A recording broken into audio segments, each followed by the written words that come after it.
जेहलम के 19 साला नौजवान फरहान अजीम, जिन्होंने फाइटर जेट बनाया जो कि हूबहू बिल्कुल F-16 MJ की तरह दिखाई देता है। फर्स्ट मॉडल जो था मैंने क्या कहते हैं अपनी 8th क्लास में ही बना लिया था। ये मेरा 7वां मॉडल है और ये मैंने हफ्ते के अंदर रेडी किया। जब मैंने फर्स्ट प्लेन बनाया था तो शुरू में बड़ी मुश्किल हुई मुझे। मैंने तकरीबन फर्स्ट इन्वेस्टमेंट अपनी 25,000 की थी। इसका वेट जो है तकरीबन 1 kg के करीब ही है, क्योंकि बैटरी जब लगाते हैं तो वो 1 kg तक पहुँच जाता है। 1 लाख से प्लस मैं इन चीज़ों में इन्वेस्ट कर चुका हूँ और ये सब मैं अपने पॉकेट मनी से जमा करता रहा हूँ। जी अस्सलाम वालेकुम ख़वातीन और हज़रात, मैं हूँ आपका होस्ट एहतिशामुल्लाह बहलीम और आप देख रहे हैं डेली पॉइंट। आज हम आपकी मुलाकात करवाएंगे जेहलम के 19 साला नौजवान फरहान अजीम से, जिन्होंने 19 साल की उम्र में एक फ़ाइटर जेट बनाया और जो कि हूबहू बिल्कुल F-16 MJ की तरह दिखाई देता है।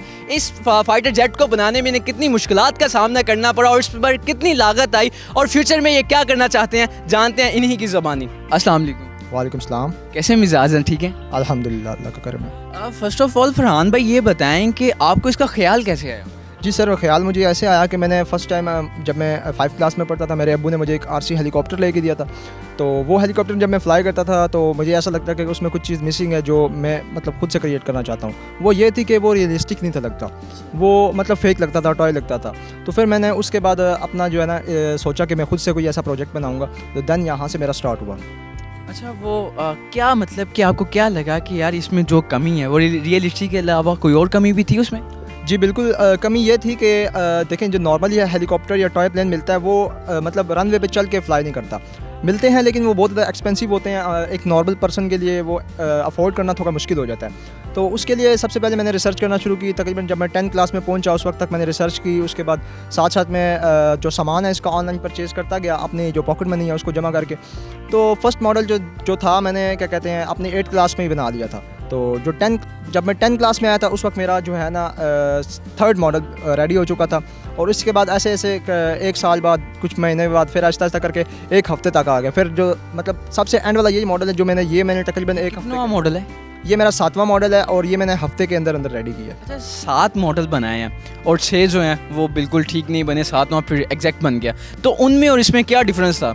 सबसे पहले जो मेरा मॉडल था वो उसका वेट बहुत ज़्यादा था, वो फ्लाई नहीं हो पाया। उसके बाद जो दूसरा था उसका बहुत लाइट वेट था, वो बिल्कुल बैलेंस नहीं हो पा रहा था हवा में। तीसरा था वो बहुत छोटा था, उसमें हवा में फ्लाई होता था, उसका वेट भी ठीक था, उसका मतलब एरोडायनेमिक्स के हिसाब से भी ठीक था।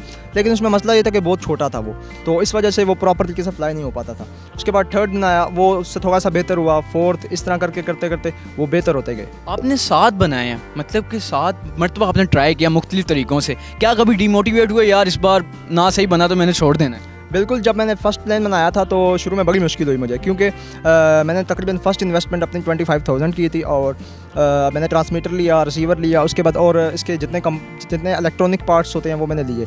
तो उस वक्त मैंने जो फर्स्ट मॉडल बनाया वो मेरा वेट ज़्यादा होने की वजह से क्रैश हुआ, तो मेरा तकरीबन 5,000 प्लस का लॉस हुआ उसमें मुझे। अच्छा फरहान भाई ये बताएं कि कभी ऐसा हुआ, हमने तो देखा है कि ओरिजिनल प्लेन क्रैश हो जाता है, ये तो फिर आर्टिफिशियल डमी है, तो कभी ये भी लग गया है, क्रैश हुआ है? जी बिल्कुल, क्रैश होता है और क्रैश होता है तो बाज़ औक़ात तो हार्ड क्रैश हो जाए तो बिल्कुल ही फ्लाइंग के काबिल रहता नहीं है, क्योंकि जो इसका मेन बॉडी है अगर वो डैमेज हो जाए तो फिर दोबारा ये फ्लाई के काबिल नहीं रहता। अगर छोटे मोटे डैमेज हो फ्रंट से थोड़ा सा, या इसका जो पर है वो थोड़ा साइड से डैमेज हो, तो तब होता है कि छोटी मोटी रिपेयरिंग करके ये दोबारा फ्लाइंग के काबिल हो सकता है। इसका वेट कितना है? इसका वेट जो है तकरीबन राउंड अबाउट 800 ग्राम्स के करीब है और मतलब 1 kg के करीब ही है, क्योंकि बैटरी जब लगाते हैं तो वो 1 kg तक पहुंच जाता है। एक मिसाल है कि आप इससे बड़ा बनाना चाहते हैं या इसका वेट इंक्रीज़ करना चाहते हैं, तो आपको कौन कौन सी चीज़ों को देखना पड़ेगा? देखें, सबसे पहले तो इसकी जो है ना बॉडी वो मुझे बड़ी बनानी पड़ेगी, क्योंकि जितनी बड़ी बॉडी होगी उतना वेट लिफ्ट कर सकेगी, ठीक है। और दूसरा एक मेन इंपॉर्टेंट जो इसकी चीज़ है वो इसका इंजन है। इंजन जितना पावरफुल होगा आपका मॉडल उतना बड़ा और उतना स्ट्रॉन्ग बन सकता है। मतलब इसकी सारी चीज़ है, जो इंजन है, इंजन बड़ा होगा तो ये वेट ज़्यादा हो सकता है। अच्छा, इस पे लागत कितनी है ये आपकी? सर इस पे मुझे तकरीबन 35,000। 35,000 जी। तो इससे पहले जो आपने 6 बनाए हैं जो कि नाकाम कोशिशें थी, उसमें कितनी, 6 में कितनी आपकी टोटल मिला के कितनी लागत बन गई है? 7 में सर 1 लाख से प्लस मैं इन चीज़ों में इन्वेस्ट कर चुका हूँ और ये सब मैं अपने पॉकेट मनी से जमा करता रहा हूँ। और कुछ जो है इनाम मुझे मिलते रहे, जैसे मैंने फर्स्ट मॉडल बनाया उसमें जो मुझे कुछ छोटा मोटा जो इनाम मिला मुझे, वही मैंने दोबारा इसी में री इन्वेस्ट किया। इसी तरह मैं करता गया, जहाँ से मुझे इनाम मिलता था मैं इसी में इन्वेस्ट करता था। अगर घर में किसी ने जहाज़ बनाना, उसे टेक्निकली क्या क्या चीज़ें देखनी पड़ेंगी और उसमें क्या क्या डिवाइसेस लगती हैं? वैसे सबसे पहले तो आपको ये पता होना चाहिए आपने कौन सा मॉडल बनाना है, उसके क्या कहते हैं आपको इमेजिनेशन में भी क्लियर होना चाहिए। दूसरा आपको उसके बारे में इंटरनेट से भी रिसर्च करनी चाहिए। तो उसके बाद आपको ये पता होना चाहिए कि आपके मॉडल की रेंज क्या होगी, आपके मॉडल की साइज़ क्या होगा आपके मॉडल का। उसके बाद आप इंजन कौन सा यूज़ करने वाले हैं, उसमें कौन से इलेक्ट्रॉनिक्स यूज़ करने वाले हैं, और आप उसमें सबसे मेन चीज़ आप उसमें ट्रांसमीटर रिसीवर कौन सा यूज़ कर रहे हैं, आप उसमें मतलब जो मेन कम्युनिकेशन है वो किस तरीके से होगी। अच्छा फरहान भाई, हर इंसान के ज़िंदगी में कोई ना कोई वीएन होता है, गोल होता है, तो क्या आपका भी कोई वीएन है कि यार मैं इसको इतना हाइप तक लेके जाऊंगा? जी बिल्कुल, मेरा क्या कहते हैं आगे जो प्लान था वो था कि हम एक ऐसा ड्रोन बनाए जो ह्यूमन को लिफ्ट कर सके, जिसमें हम आपने देखा होगा कि आजकल वो यूएस में क्या कहते हैं इसके प्रैक्टिकल मॉडल बन चुके हैं और वो यूज़ भी हो रहे हैं। अगर तो आप इन्वेस्टमेंट कोई करता है तो आपको इतनी अपनी क्रिएटिविटी लगती है कि यार मैं इसको बना लूँगा? जी बिल्कुल, इंसान कोई भी काम कर सकता है और कोशिश से तो बिल्कुल बना सकता हूँ, लेकिन ये है कि ये ऐसा मैं नहीं बोल सकता कि मैं पहली दफ़ा ही बना लूँगा। मुझे उसमें हो सकता है बहुत सारा टाइम लग जाए, बहुत सारी कोशिशें लग जाए। कितनी इन्वेस्टमेंट चाहिए और कितना टाइम चाहिए?